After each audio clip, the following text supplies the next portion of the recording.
maraming salamat sa ating mga hurado. Sino kaya ang wagi sa ikalawang face-off? Sa Team White ba? O sa Team Black? With an average score of 96%. Pasok ka na sa huling tapatan sa Sabado.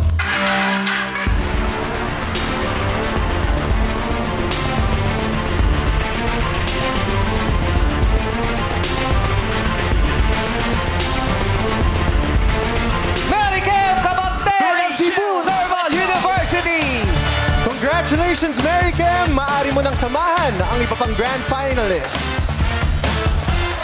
At maraming salamat naman sa pagbahagi ng iyong talento, Pia. Thank you so much. 14 years old ha, pero sobrang galing mong kumanta. Maraming salamat. Makatanggap ka pa rin ng 15,000 pesos. Mahaba-haba pa ang lalakbay ni Pia. Meron ka bang gusto sabihin sa lahat ng sumusuporta sa'yo? Thank you. Thank you po sa kay Lord for giving me this talent and sa parents ko po who's always supporting me, sa lahat po na nagsusuporta sa akin, and of course po sa school ko po.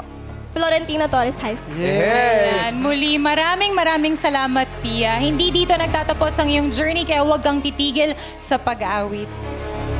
Maraming salamat, Pia. At narito naman ang scores na naganap sa face-off.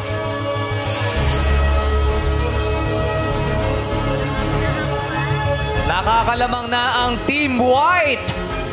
Meron ng 5 nakapasok sa kanila at Black naman ay 3. Kaya naman, congratulations Mary Kim at Harji. Makakaharap nyo na sa huling tapatan sa Sabado sina Isay ng City of College of Calapan, Christian ng De La Salle Lipa, Arbery ng Claret School of Lamitan at Pia ng Tanawan City Integrated High School. Carmel ng King Thomas Learning Academy at si Adi ng Western Mindanao State University. Congratulations sa inyo!